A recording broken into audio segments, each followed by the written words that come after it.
And by the way, warning, there will be spoilers, just so you know.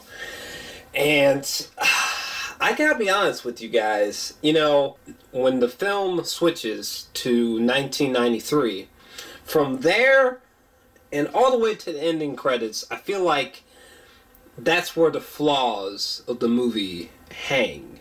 It's where they hang in the air.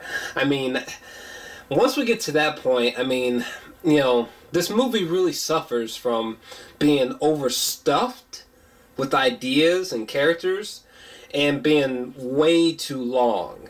But outside of that, I gotta be completely honest with you. This movie is really, really fucking amazing, okay? Take a look at the cast really quick. Ice Cube's son. This could have failed so terribly, but he was fantastic. The introduction of his character on that school bus was so eerie with that fucking gangster, like, giving, like, this, like, kind of violent but really motivational speech, you know? That scene blew my mind. Like, it fucking gripped me so hard.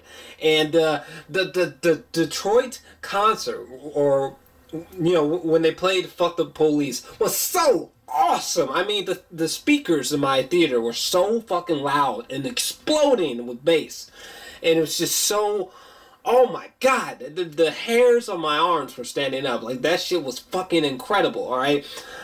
We got Jason Mitchell, who plays Eazy-E, who was fantastic as Eazy-E. The introduction of Eazy-E at the beginning of this film made me realize that, yo, this is about to be a great film. The way that battering ram hit the house, and the way that Eazy-E running away was directed was just so intense and just furious and in your face, and like the intensity of that sequence was just off the charts. It was incredible, and I loved Jason Mitchell's chemistry with my main man Paul Giamatti, who plays the producer or whatever. This is one of my favorite movies from Mr. Paul Giamatti. And also, what else do we have in here? Dr. Dre.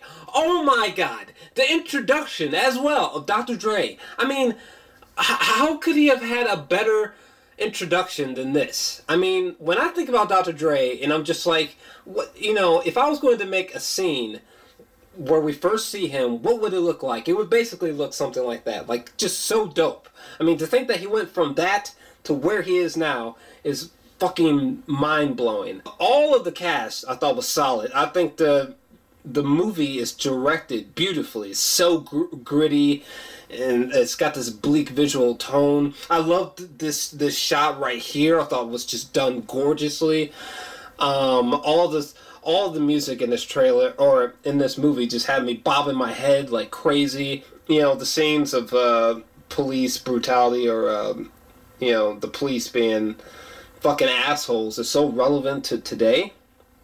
And I think this movie is going to form new fans, like even more new fans, even though their N.W.A is so insanely fucking popular.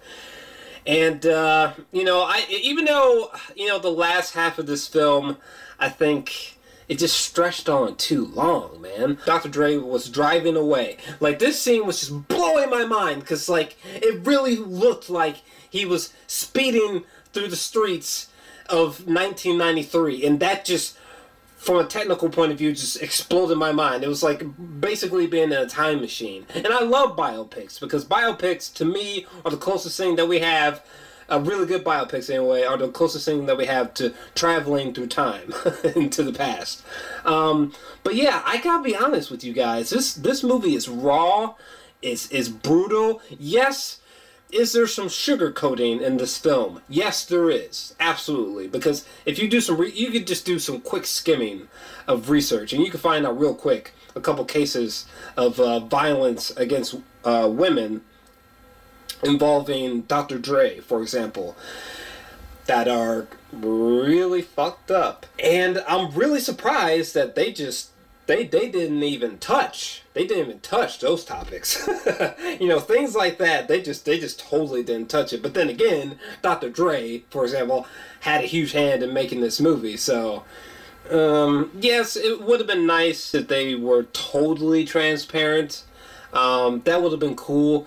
But, you know, even despite these flaws, sugarcoating, being overstuffed, overlong, this movie is incredibly well made, very energetic, great music, great performances, just great intensity. It's riveting.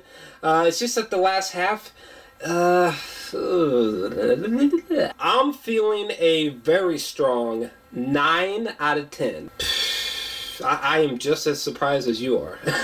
Let me know your thoughts about this film down below. I loved it. And, yeah.